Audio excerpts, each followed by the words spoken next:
نحمده ونستعينه ونستغفره ونؤمن به ونتوكل عليه ونعوذ بالله من شرور انفسنا ومن سيئات اعمالنا من يهده الله فلا مضل له ومن يضلل فلا هادي له واشهد ان لا اله الا الله وحده لا شريك له واشهد ان محمدا عبده ورسوله يا ايها الذين امنوا اتقوا الله حق تقاته ولا تموتن الا وانتم مسلمون يا ايها الناس اتقوا ربكم الذي خلقكم من نفس واحده கண்ணியத்துக்குரிய எல்லாம் வல்ல அல்லாஹ்வின் நல்லடியார்களே, அல்லாஹ்வுடைய மாபெரும் பேரருளால் அவன் நமக்கு கடமையாக்கிய இந்த ஜும்மாவுடைய தொழுகையை இமாம் ஜமாத்தோடு சேர்ந்து பெறக்கூடிய பாக்கியத்தை வழங்கிய அல்லாஹ் ஒருவருக்கு நான் போகிறேன். அன்பார்ந்தவர்களே, இஸ்லாமிய மார்க்கமானது வெறும் மத சடங்குகளை மட்டும் கொண்ட மார்க்கம் அல்ல.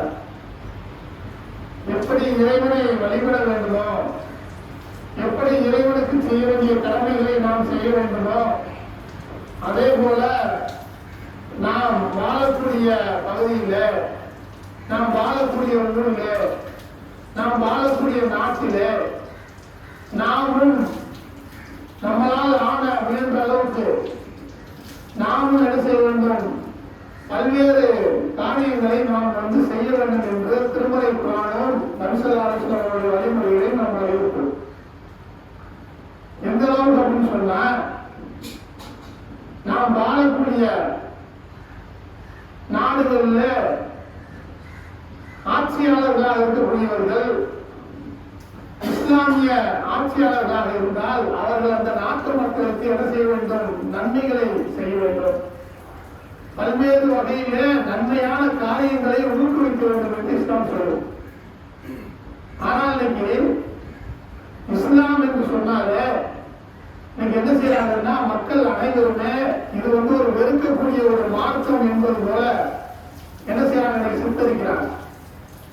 உதாரணத்துக்கு எடுத்துட்டா, நம்ம சமீபத்துல ஏர் இந்தியா என்று சொல்லக்கூடிய ஒரு நிறுவனம் இந்தியாவை தலைமையிடமாக கொண்டு அதிகமான விமான சேவைகளை செய்யக்கூடிய ஒரு நிறுவனம் இத்தனை ஆண்டு காலமாக நாம் என்ன செஞ்சோம், உணவுகள்ல முஸ்லீம்கள் சாப்பிடக்கூடிய உணவுகள்ல ஹலால் என்று சொல்லக்கூடிய ஒரு உணவை நாங்கள் கொடுத்துட்டு இருக்கிறோம்.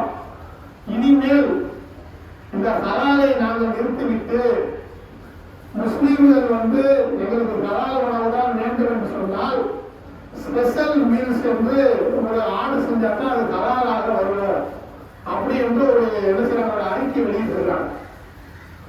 உடனே இது என்ன செய்யறாங்க, பல்வேறு இஸ்லாமிய வெறுப்பு இயக்கங்களை சேர்ந்தவர்கள் இந்த ஹலாலுங்கிறது நம்ம என்ன செஞ்சுட்டோம், விடுதலை அடைஞ்சிட்டோம், இந்த ஹலாலுங்கிறது இஸ்லாமியர்கள் என்ன செய்யறாங்க, உணவுகள்ல எச்சி துப்புறாங்க, அதைத்தான் நம்ம சாப்பிடக்கூடிய கட்டாயத்துக்கு ஆளாக்கப்பட்டோம் என்று நீங்க என்ன செய்யறாங்க, பல்வேறு வகையில இஸ்லாத்தை சரியான புரியாம, இஸ்லாமிய மார்க்கம் என்ன சொல்லுங்கிறது தெரியாம கண்ட மேலும் என்ன செய்யறாங்க, இஸ்லாத்தை விமர்சிக்கக்கூடிய வகையில விமர்சிக்கிறாங்க.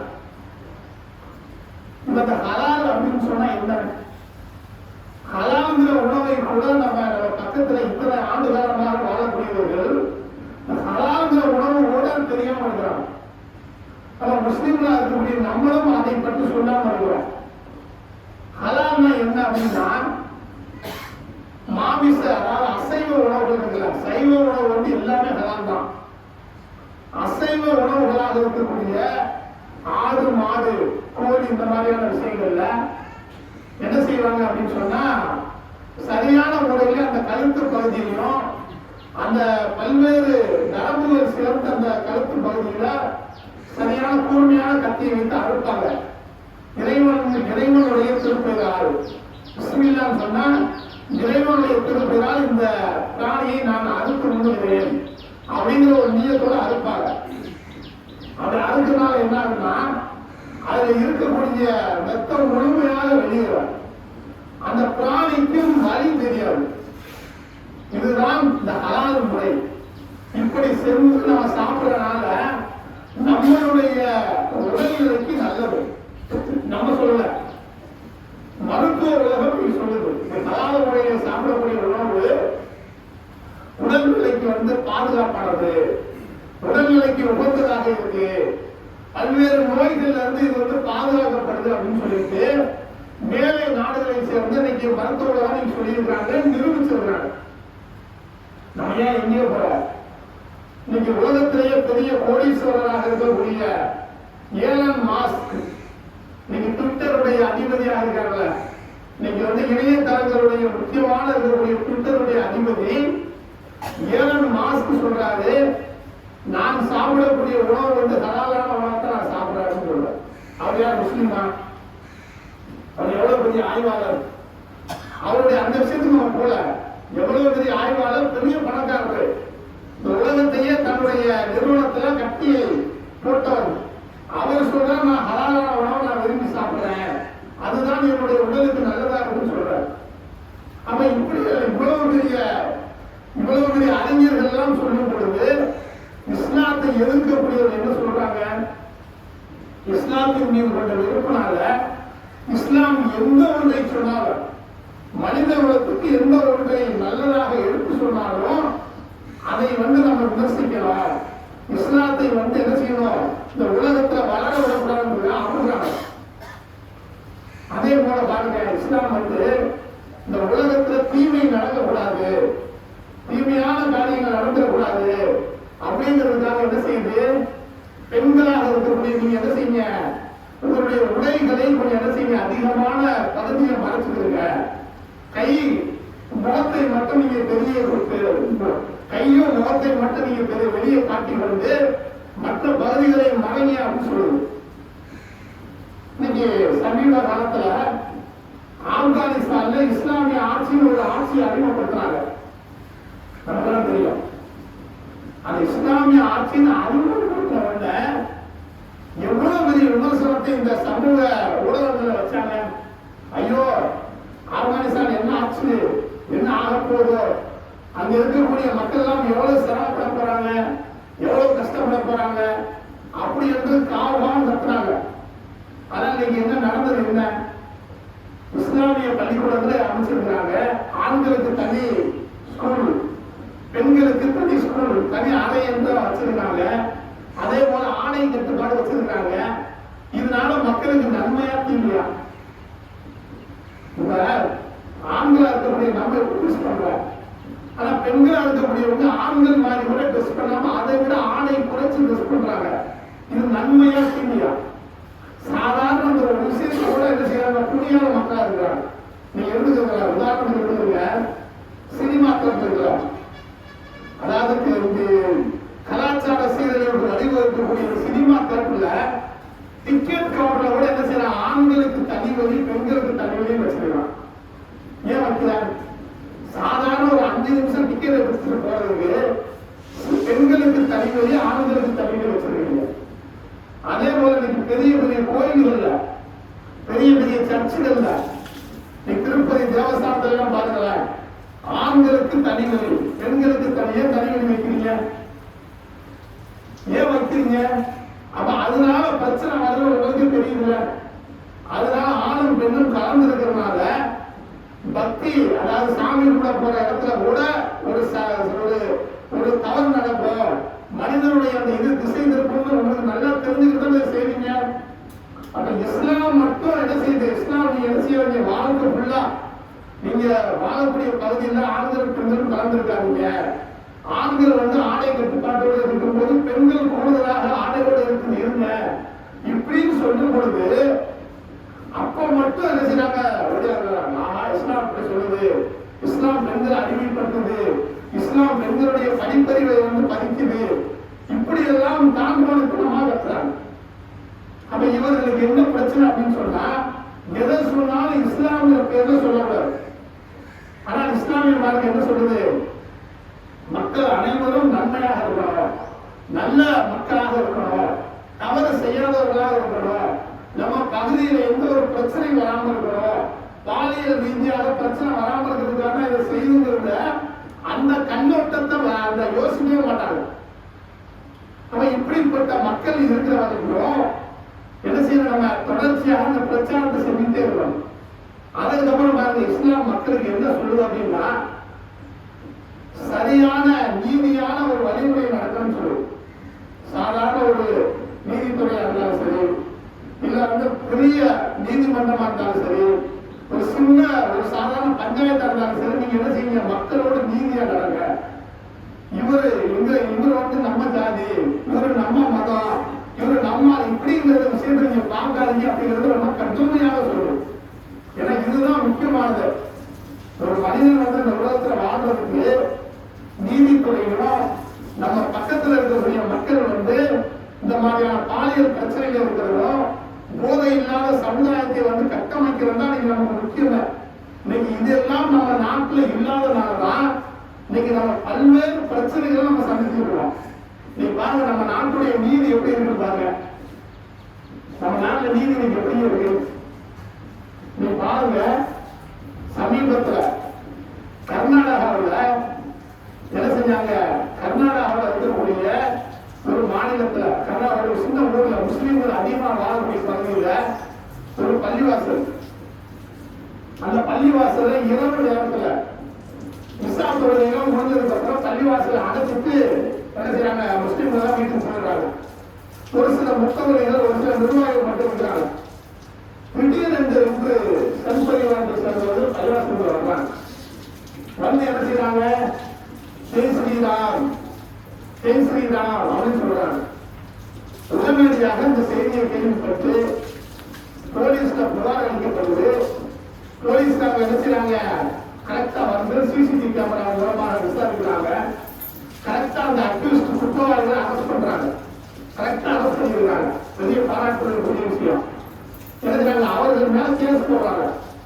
என்ன கேஸ் போடுறாங்க, இந்த மாதிரி வழிபாட்டு தலங்கள் வந்து பிரச்சனை பண்ணது, பொது அமைதிக்கு குண்டங்கள் கேஸ் போட்டு வைக்கிறாங்க. இதோட பிரச்சனை முடிஞ்சு அந்த குற்றவாளிகள் என்ன செய்யறாங்க, குற்ற ஜெயில இருந்து விமோனம் போடுறாங்க செஷன்ஸ்ல. அப்ப அந்த நீதிமன்றத்தில் சொல்றாங்க, பள்ளிவாசல்ங்கிறது பொதுவான இடம், அந்த பொது இடத்துல நாங்கள் வந்து ஸ்ரீராம், அதாவது ஜெய் ஸ்ரீராம் நாங்க சொல்றது என்ன தப்பு, பொது இடத்துல நாங்க ராமர் வாழ்றோம்னு சொன்னோம், அதனால என்ன தப்பு அப்படின்னு கேட்கிறாங்க. இதுக்கு என்ன பதில் சொல்லணும் நீதிபதி? எல்லாரும் மதிக்கக்கூடிய அந்த நீதிபதி அவர்கள் என்ன சொல்லணும், எப்பா பள்ளிவாசல் பொது இடம் கிடையாது, முஸ்லீம்களுக்கு தான் பொது இடம். அவர்கள் என்ன செய்யறாங்கன்னா வழிபாட்டு தரத்துக்காக அவங்க தான் பொதுவாக வச்சிருக்கிறாங்க, அவர்களுக்கு சொந்தமான இடம். அங்கே போய் அவருடைய மனசு போன்றபடி நீ நடந்தது தப்பு, உனக்கு இன்னும் கொஞ்சம் நான் வந்து அதிகமா தண்டனை கொடுப்பேன்னு சொன்னா சரி. என்ன சொன்னாரு அவர், சொல்றாரு சரிதான் பள்ளிவாசல் வந்து பொது இடம் தான், அங்கே அவர்கள் செஞ்சது சரிதான், அவர்கள் விடுதலை பண்ணுங்கன்னு சொன்னார். இதை பாருங்க, இது நீதியா, ஒரு நியாயமா? சரி, இப்படி நீங்க சொன்னீங்கல்ல, நாளைக்கு யாராவது ஒருத்தர் இதே போல ஒரு கோயிலையோ சர்ச்சிலையோ வேற மதத்தை சார்ந்தவங்க அந்த மாதிரி செஞ்சா இதே போல தீர்ப்பு இருக்கீங்களா? நீ எவ்வளவு பெரிய பிரச்சனைக்கு வழிவகுக்கும். நீங்க தானே சட்டம் படிச்சிருக்கீங்க. இதை வந்து பெரிய பெரிய வழக்கறிஞர்கள் பெரிய பெரிய சட்டமேலையெல்லாம் விமர்சனம் பண்றாங்க. அப்ப நம்ம நாட்டுடைய நீதி இப்படி இருக்கு. ஆனால் நபிகள் நாயகம் ஸல்லல்லாஹு அலைஹி வஸல்லம் அவர்கள் எப்படிப்பட்ட ஒரு நீதியை இந்த உலகத்துக்கு வழங்கியிருந்தாங்க நம்ம வரலாறுல பாக்குறோமா இல்லையா?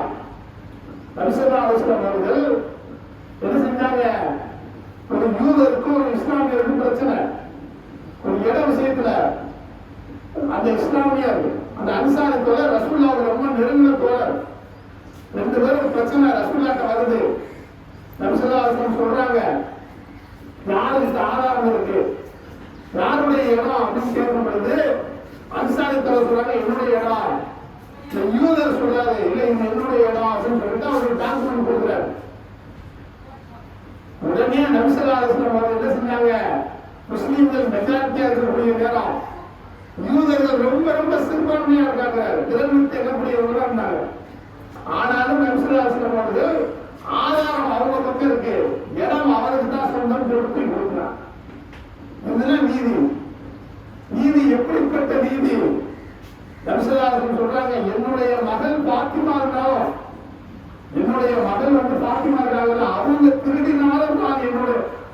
அவருடைய கையை நான் வெட்டினாங்க.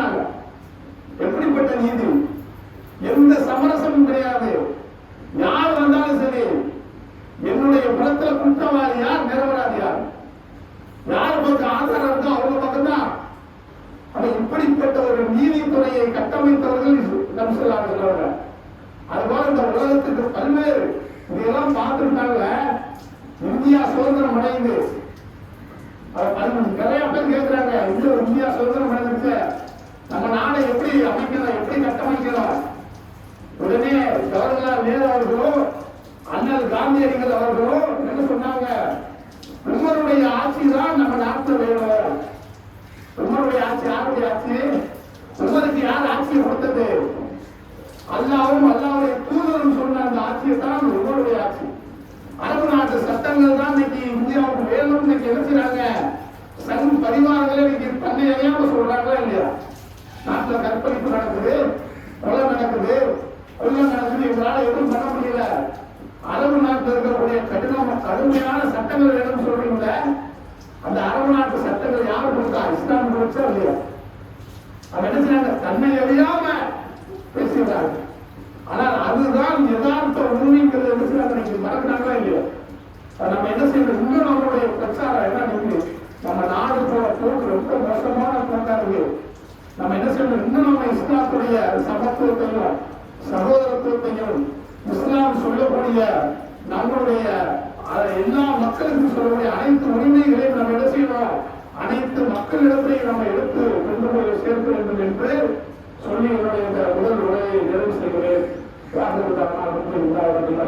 அஸ்ஸலாமு அலைக்கும் வரஹ்மத்துல்லாஹி வபரகாத்துஹு.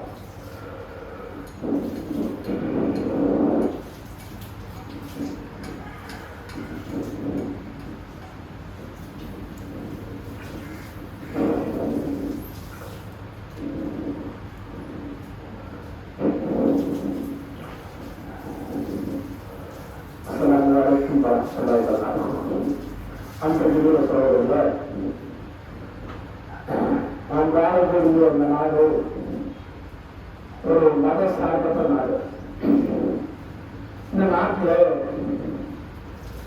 அனைவரும் அவர்களது மதங்களை பின்பற்றலாம். ஆனால் சமீப காலமாக முஸ்லிம்களை நோக்கி, இஸ்லாமியர்களை நோக்கி இன்னைக்கு இந்த நாட்டில் இருக்கக்கூடிய சர்வாதிகார ஆட்சியாளர்கள் தொடர்ச்சியாக முஸ்லிம்களை நெருக்கிக் கொண்டே இருக்காங்க. நாட்டில் இந்தியா நாட்டில் எவ்வளவோ பிரச்சனைகள், விலைவாசி உயர்வுக்கு, எத்தனையோ மக்களுக்கு பசி பட்டினியால இன்னைக்கு அதிகமாக கஷ்டப்படக்கூடிய மக்கள் நம்ம நாட்டில் இருப்பதாக நீங்க என்ன செய்யறாங்க? உலக நாடுகள்ல ஒரு பட்டியல் கொடுக்குறாங்க. அது இந்தியா பாத்தீங்கன்னா கிட்டத்தட்ட ஒரு 133 134 இடத்துல அதிகமான மக்கள் சரியான உணவு இல்லாம, சரியான உடை இல்லாம கஷ்டப்படக்கூடிய மக்கள் இந்தியாவில் அதிகமா இருக்கிறாங்க அப்படின்னு சொல்லிட்டு இன்னைக்கு உலகத்தில் இருக்கக்கூடிய மக்கள் சொல்றாங்க. அவ்வளவு சிரமப்படுறோம், அவ்வளவு கஷ்டப்படுறோம், விலைவாசி உயர்வா இருக்கு, நாட்டுல மக்கள் வாழ முடியாத நிலைமையா இருக்கு. அப்படிதான் இருக்கும்போது இதற்கெல்லாம் தீர்வு தராம முஸ்லீம்களை மக்கள் தொடர்ச்சியாக வந்திக்கக்கூடிய ஒரு காரியம் தொடர்ச்சியாக நடந்தது. அதுல ஒரு பகுதி தான் உத்தரப்பிரதேசத்துல சம்பல் என்று சொல்லக்கூடிய ஒரு மாவட்டத்துல ஜம்மா பள்ளிவாசல். இந்த பள்ளிவாசல் பார்த்தீங்கன்னு சொன்னா கிட்டத்தட்ட ஒரு 500 வருடங்களுக்கு மேலாக இங்க தொழில் நடைபெறக்கூடிய பள்ளிவாசல். என்ன செய்யறாங்க அப்படின்னா, அந்த சங் பரிவார கும்பல்கள் நாட்டுல, நம்ம நாட்டுல அதானி என்று சொல்லக்கூடிய ஒரு பெரும் பணக்காரர், அவர் என்ன செய்யறாரு? பல்வேறு மோசடிகளில் ஈடுபடுத்தா இந்த மாதிரியான பணக்காரர். அவர் என்ன செஞ்சாருன்னா, அமெரிக்காவில் அவரை இன்னைக்கு குற்றவாளியாக அறிவிச்சிட்டாங்க. அப்ப இந்தியாவில் இன்னைக்கு அதிகமான கவர்மெண்ட் இருக்கக்கூடிய அந்த மின், அதாவது இந்த தமிழ்நாடு மின்சார வாரியங்கிற மாதிரி ஆந்திரா மின்சார வாரியம், தெலுங்கானா மின்சார வாரியம், மகாராஷ்டிரா மின், இதெல்லாம் அதிகமான சோலாருக்காக அதிகமான ஒப்பந்தங்கள் செஞ்சிருக்காரு. அப்ப இவரை குற்றவாளியாக அறிவிச்சதுக்கு அப்புறம் பல்வேறு நாடுகள்ல, கென்யா, மலேசியா, பங்களாதேஷ் இந்த மாதிரியான நாடுகள் என்ன செஞ்சிருக்காங்கன்னா அவருடைய ஒப்பந்தங்களை வந்து கேன்சல் பண்றாங்க. இதனால அவருக்கு கிட்டத்தட்ட ஒரு 2 லட்சம் கோடி ரூபாய் நஷ்டமாகுது. அது இல்லாம நம்ம நாட்டில் அவர் செஞ்ச ஒப்பந்தங்களுடைய நிலைமை என்ன, அதனால அவர் எவ்வளவு பின்தள்ள பண்றாரு அப்படிங்கிறதுக்காக மக்கள் மத்தியில் கடுமையான கொந்தளிப்பு ஏற்படும். அப்ப இதை திசை திருப்பதற்காக என்ன செய்யறாங்க, திடீரென்று யாருமே எதிர்பார்க்காம திடீரென்று என்ன செய்யறாங்க, அந்த சம்பளம் இருக்கக்கூடிய ஜமா பள்ளிவாசல்ல இங்க வந்து ஒரு சிவன் கோயில் இருந்துச்சு, இந்த கோயிலை இடிச்சுதான் அந்த பள்ளிவாசல் கட்டினாங்க அப்படின்னு சொல்லிட்டு ஒரே நாள்ல கேஸ் போடுறாங்க. செவ்வாய்க்கிழமை நினைக்கிறேன், செவ்வாய்க்கிழமை ஒருத்தர் மனு தாக்கல் பண்றாரு, சாயந்தரமே என்ன செய்யறாங்க, உடனே அகழ்வாராய்ச்சி பண்ணுங்க, உடனே ரிசல்ட் பாருங்க. காலையில ஒருத்தர் தாக்கல் பண்றாரு, மத்தியானம் சாயந்தரம் ஒருத்தர் உடனே நீதிபதி தீர்ப்பு கொடுக்குறாரு. எந்த கேஸ்லயா நடந்திருக்கா?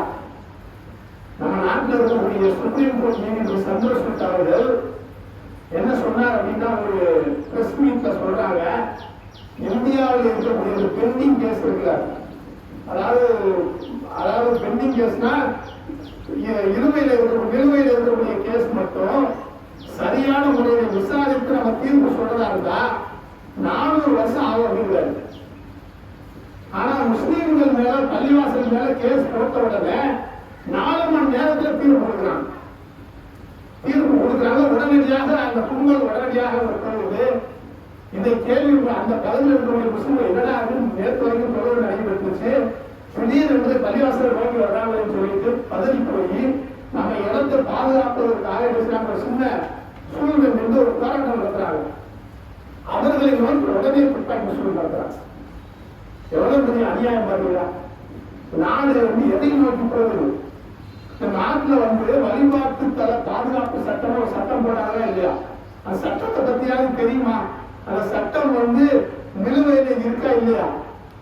1991 என்ன செய்யறாங்க, பாபர் மஸ்ஜிதை தவிர வேற எந்த வழிபாட்டு தலைவரையும் நாங்க எதுவும் செய்ய மாட்டோம், எந்த பள்ளிவாசலாகவே இருக்கும், எந்த கோயில் வந்து இந்தியா சுதந்திரம் அடைஞ்சோ அதுல வந்து கோயிலாக இருக்கும், சர்ச்சாக இருக்கும், குருத்துவாராக இருக்கும், யாரும் எந்த பள்ளிவாசல் மேல கை வைக்க கூடாது, எந்த கோயில் மேலையும் கை வைக்க கூடாதுன்னு சொல்லிட்டு வழிபாட்டு தல பாதுகாப்பு சட்டம் 1991 ஆக்ட் போட்டாங்க.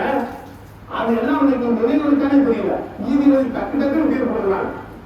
அப்ப இதெல்லாம் என்ன செய்யணும், நான் வந்து மனு தாக்கல் செய்யும்போது சொல்லணும், இல்ல 1991 ஒரு சட்டம் இருக்கு, தூக்கி போடுவேன், மனுவை கேன்சல் பண்றேன், நீங்க மனுவை போடக்கூடாது, இன்னும் மனு போட்டா மேலதான் நடவடிக்கை எடுத்து நீதிமன்றம் சொன்னா யாராவது நீதிமன்றத்தை நோக்கி போவாங்களா?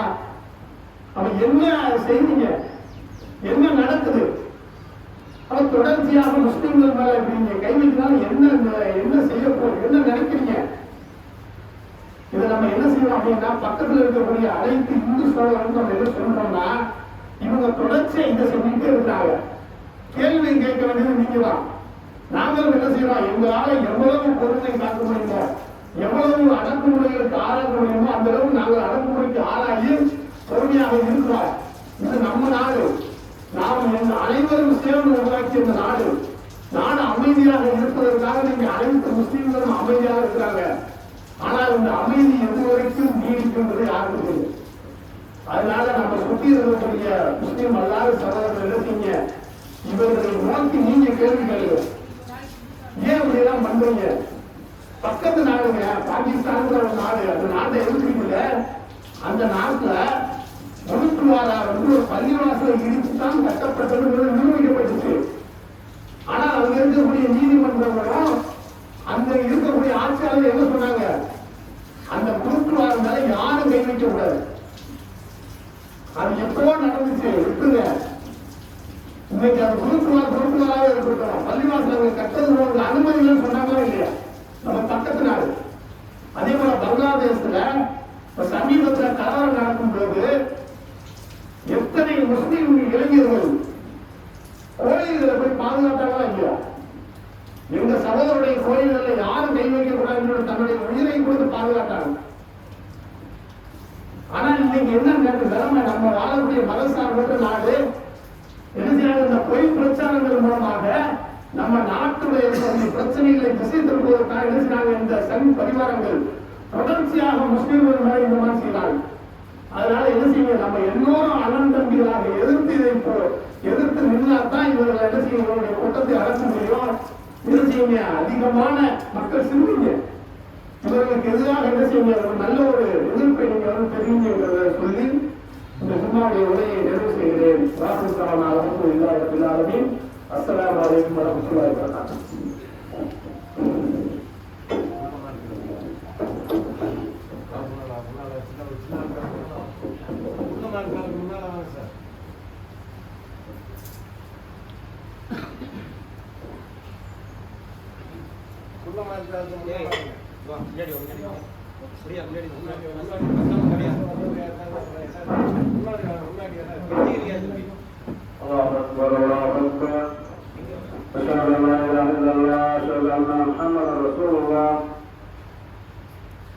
حيا صلاة حيا للفلاح قد قامت الصلاة قد قامت الصلاة الله أكبر الله أكبر لا إله إلا الله.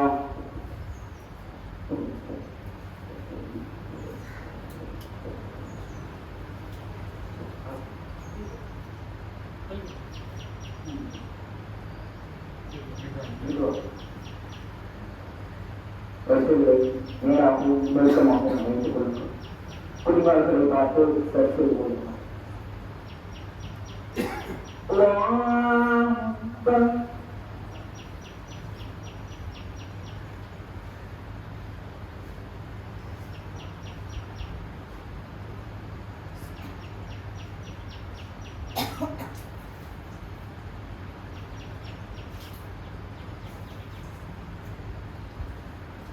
Alhamdulillah Rabbil Alamin Ar-Rahmanir Rahim Maliki Yawmiddin Iyyaka na'budu wa iyyaka nasta'in Ihdinas siratal mustaqim siratal ladzina an'amta 'alaihim غير المغضوب عليهم ولا الضالين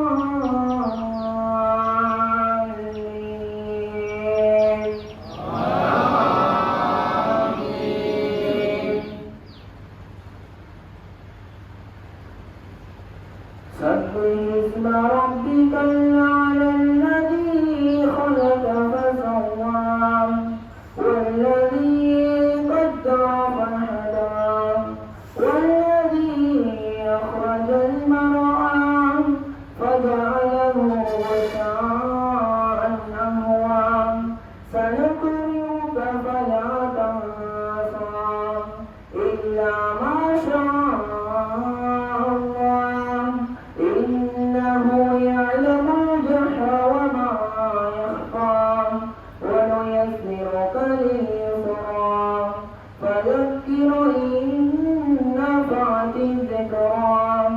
سيذكر من يخشى ويتجنبها الأشقى الذي يصلى النار الكبرى ثم لا يموت فيها ولا يحيا قد أفلح من تزكى وذكر اسم ربه فصلى بل تؤثرون الحياة الدنيا والآخرة خير وأبقى إن هذا لفي الصحف الأولى صحف إبراهيم وموسى.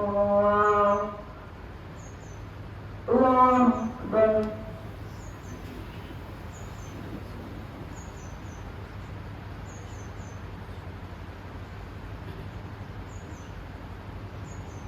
سمع الله لمن حمده. الله أكبر.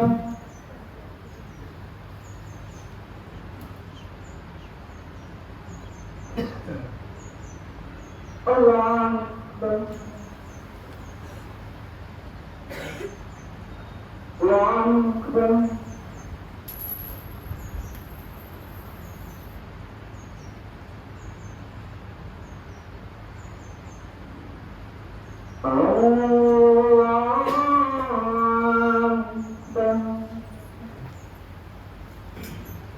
الحمد لله رب العالمين الرحمن الرحيم مالك يوم الدين إياك نعبد وإياك نستعين اهدنا الصراط المستقيم صراط الذين أنعمت عليهم غير المغضوب عليهم ولا الضالين.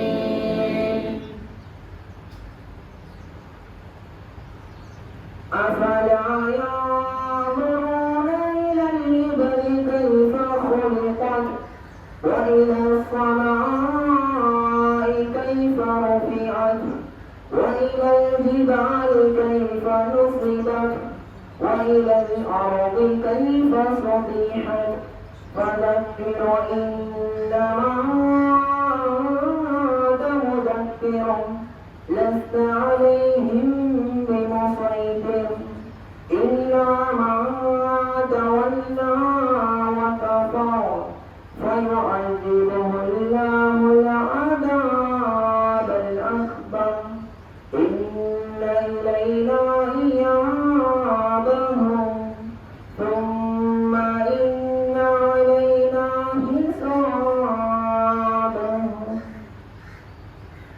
الله أكبر.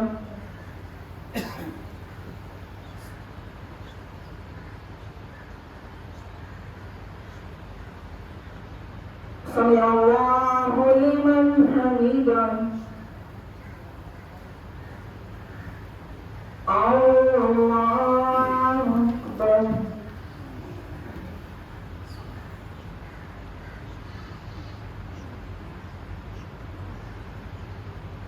الله أكبر. الله أكبر.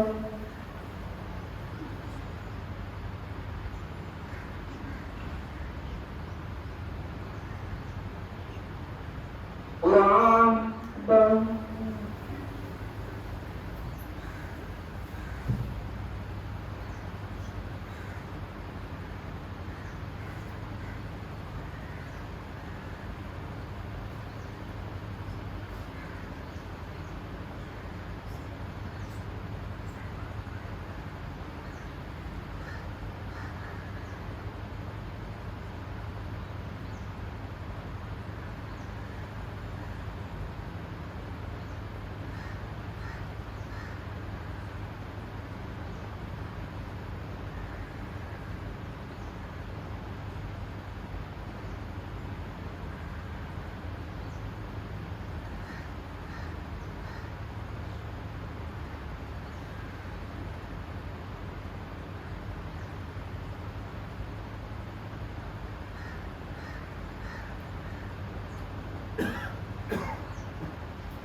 السلام عليكم ورحمة الله. السلام عليكم ورحمة الله.